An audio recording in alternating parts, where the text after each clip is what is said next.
Subscribe करिए हमारे channel target UP TET CTET को और बेल आइकन को दबाइए।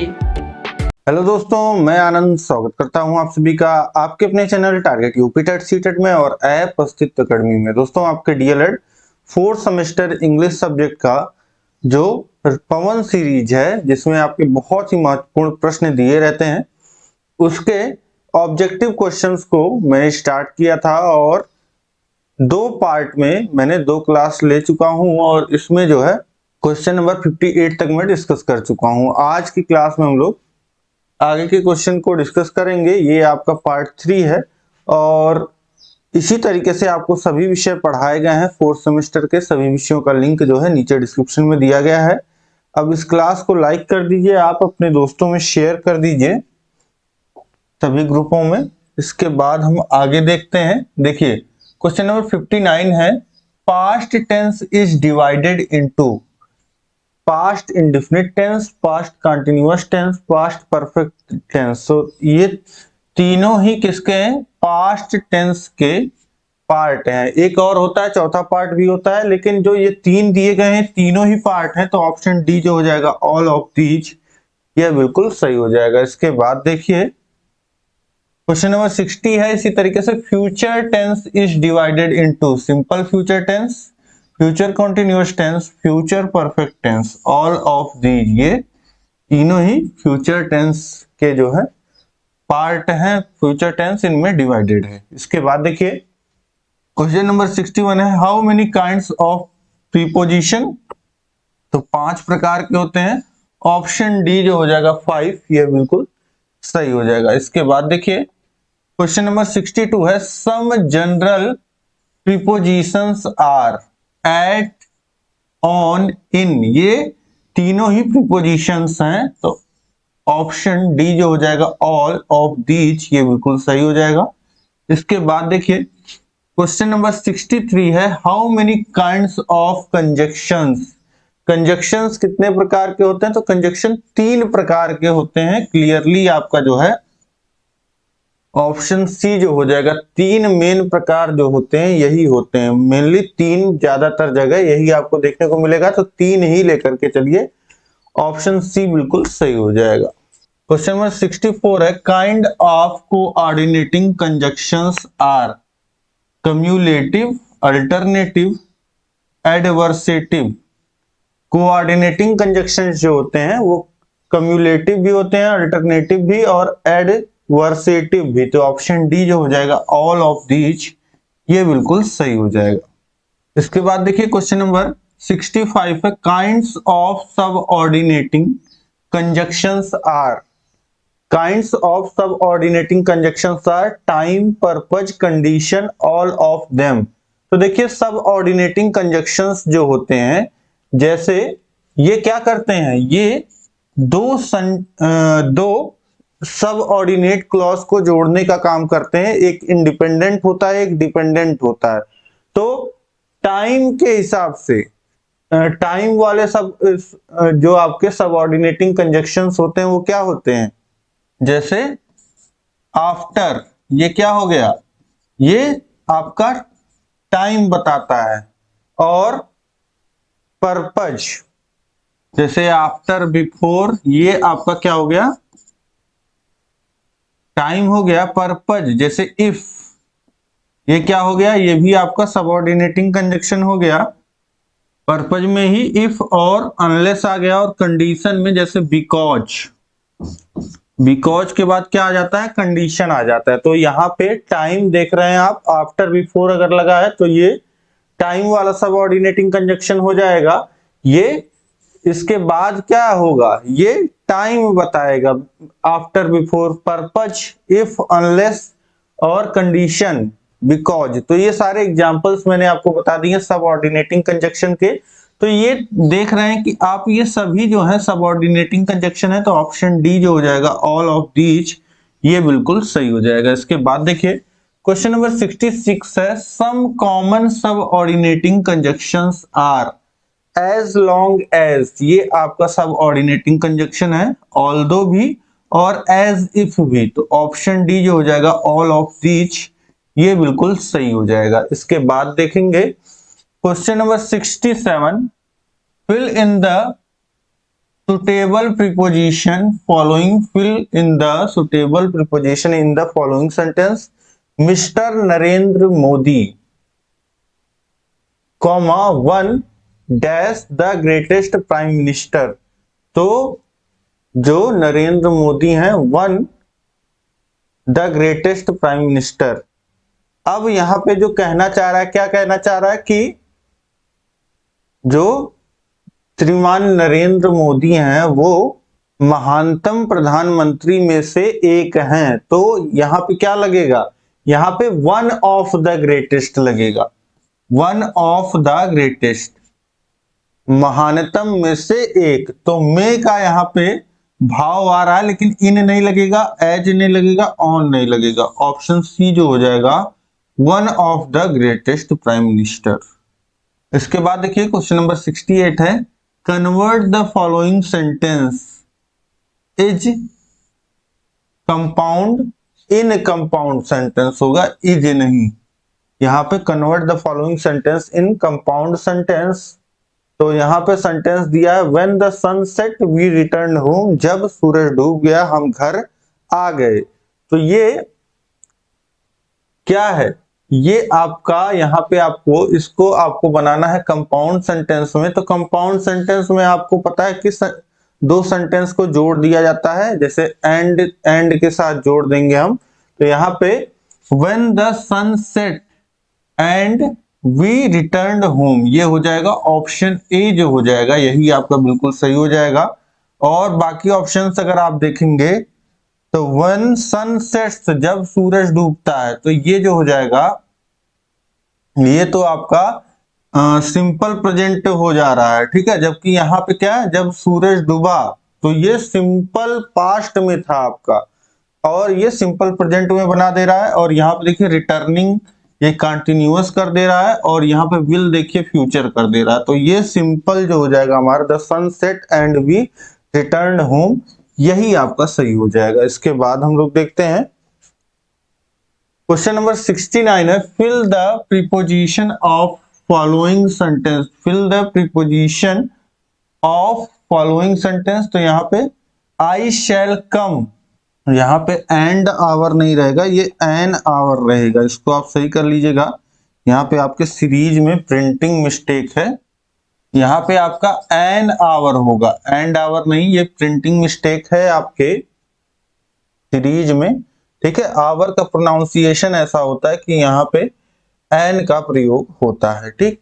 तो आई shall come an hour, an hour तो मतलब कि एक घंटे की बात हो रही है, तो मैं एक घंटे में आ जाऊंगा, ये शब्द आपका ये वाक्य रहा होगा। तो यहाँ पे में का प्रयोग, तो एट तो होगा नहीं, टू भी नहीं होगा, ऑफ भी नहीं होगा, in an hour, I shall come in an hour, मैं एक घंटे के अंदर अंदर ही आ जाऊंगा। इसके कहने का भाव ये है। इसके बाद देखिए क्वेश्चन नंबर 70 है, the train was passing a tunnel, in a tunnel होगा, through a tunnel, upon a tunnel, from a tunnel. तो आप देखिए इन, अब यहां पे जो ट्रेन वॉज पासिंग, जो रेलगाड़ी है, वह एक टनल में से निकल रही थी, ठीक, से जा रही थी। एक रेलगाड़ी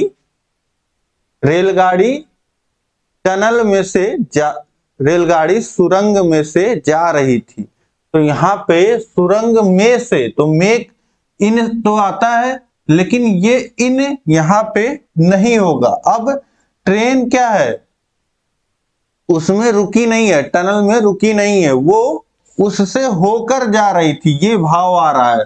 तो ऑप्शन बी जो हो जाएगा थ्रू, यह बिल्कुल सही होगा। अपॉन तो होगा नहीं, अपॉन ऊपर के लिए प्रयोग होता है, फ्रॉम से के लिए, ठीक। तो यहां से आप समझ गए, यहां क्या होगा, the train was passing through a tunnel. इसके बाद देखिए क्वेश्चन नंबर 71 है, he is not eligible the post. यहां पे जब भी योग्यता की बात आती है, he is eligible for the post, he is not eligible for the post. तो यहां पे ऑप्शन सी जो हो जाएगा फॉर, यह बिल्कुल सही हो जाएगा। इसके बाद देखिए क्वेश्चन नंबर 72 है, fill the blanks in the following sentence with up appropriate coordinating conjunction. He is very poor dash he is happy. वह बहुत गरीब है, वह खुश है। तो ये कैसे बन सकता है? वह बहुत गरीब है, साथ ही साथ वह बहुत खुश है। एज वेल एज का मतलब ये होता है, और फॉर तो लगेगा नहीं, और यट फिर भी वह खुश है, और नाइदर अगर जहां पे लगता है तो नॉर भी लगता है, तो यहां केवल नाइदर का प्रयोग तो होगा नहीं। तो यहां पे दो चीजें आप देख पा रहे हैं, इन दोनों में से क्या होगा? He is very poor, he is happy. तो he is very poor yet he is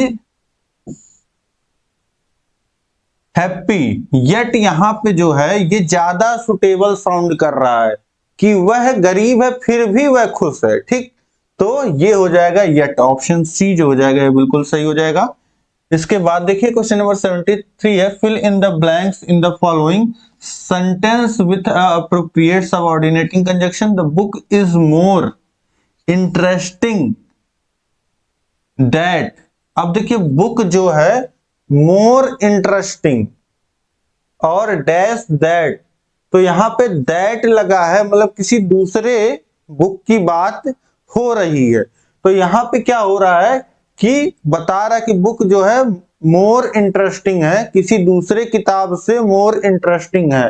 तो यहाँ पे क्या हो रहा है? कंपैरिजन हो रहा है। तो कंपैरिजन के लिए क्या होगा? यहाँ पे बिफोर देखिए टाइम के लिए लग जाता है, एज इफ भी नहीं लगेगा, यहाँ पे लगेगा देन, उससे। ठीक, तो the book is more interesting than that, comparison के लिए देन आ जाएगा। क्वेश्चन नंबर 74 है, a good plan for a picture composition of this kind would be. A good plan for a picture composition of this kind would be. अब picture composition, अगर कोई आपको picture दिया गया है उस पे आपको डिस्क्राइब करके लिखना है, तो सबसे पहले आप क्या करोगे? इंट्रोडक्शन लिख दोगे, फिर बॉडी ऑफ कंपोजिशन, फिर कंक्लूजन। तो ये सभी लिखोगे आप, ऑल ऑफ दीज, ये बिल्कुल सही हो जाएगा। इसके बाद देखिए क्वेश्चन नंबर 75 है, how many types of letter. तो लेटर दो प्रकार के होते हैं आपका, फॉर्मल और इनफॉर्मल। मुख्यतः लेटर यही दो प्रकार के होते हैं। इसके बाद देखिए क्वेश्चन नंबर 76 है, what are the content of a good letter. तो एक अच्छे लेटर में क्या क्या चीजें होती हैं? हेडिंग होता है, ग्रीटिंग होता है, और बॉडी ऑफ लेटर होता है, ये सभी होता है। ऑप्शन डी जो हो जाएगा ये ऑप्शन डी सही हो जाएगा। इसके बाद देखिए क्वेश्चन नंबर 77 है, who will say to teach we must use experience already gained as starting point of our work. Rayburn, Binning and Binning, Lester B stands none of them। तो ये Ryburn का कहना है, ऑप्शन ए जो हो जाएगा ये बिल्कुल सही हो जाएगा। इसके बाद देखिए क्वेश्चन नंबर 78 है, two the popular format are Herbartian, Morrison approach, evaluation approach. तो दो पॉपुलर फॉर्मेट्स, ये तीनों ही पॉपुलर हैं, हर्बेटियन और मॉरिशन और इवेल्युएशन अप्रोच। ऑप्शन डी जो हो जाएगा ऑल ऑफ दीज, ये बिल्कुल सही हो जाएगा। इसके बाद देखिए क्वेश्चन नंबर 79 है, pre active phase of teaching learning process is planning, execution, evaluation, all of these. तो देखिए प्री एक्टिव स्टेज फेज जो होता है टीचिंग का, ये जब टीचर क्लासरूम में नहीं घुसे हैं, अभी पढ़ाने नहीं गए हैं बच्चों को, तो उससे पहले जो चीजें टीचर करता है, क्या करता है? लेसन प्लान तैयार करता है, प्लानिंग करता है कैसे पढ़ाना है, और एम्स जो है डिसाइड करता है कि जो मैं क्लास ले रहा हूं उसका एम क्या है, क्या क्या बच्चों को सिखाना है। ये सारी चीजें किसके अंदर आती हैं? प्री एक्टिव फेज के अंदर। और इसको क्या बोलते हैं? इसको बोलते हैं प्लानिंग करना। तो ऑप्शन ए जो हो जाएगा ये बिल्कुल सही हो जाएगा। और एग्जीक्यूशन जो क्लास में चीजें टीचर करता है, और इवैल्यूएशन क्या होता है, मूल्यांकन, मतलब बच्चों का टेस्ट लेना, ठीक, कि बच्चा कितना सीख पा रहा है, ये सारी चीजें, ठीक। तो प्री एक्टिव फेज यही होता है। प्री एक्टिव फेज प्लानिंग को ही बोला जाता है, जो टीचर क्लास में घुसने से पहले जो चीजें करते हैं उसे हम बोलते हैं प्री एक्टिव फेज, ठीक।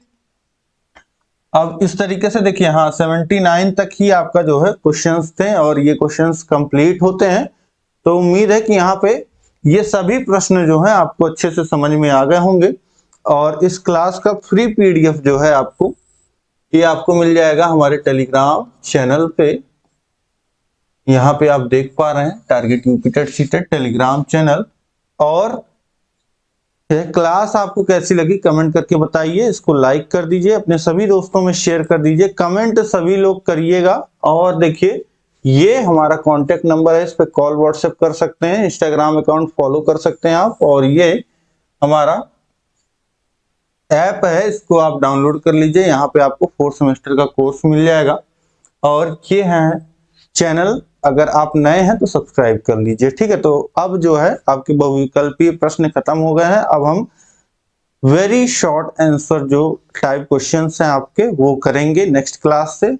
और इसी तरीके से आपको सभी विषय जो है पढ़ाए गए हैं, सभी विषयों का लिंक नीचे डिस्क्रिप्शन में है, सभी विषयों को पढ़िए, अपनी तैयारी को बेहतर बनाइए। मिलते हैं नेक्स्ट क्लास में। जय हिंद, जय भारत।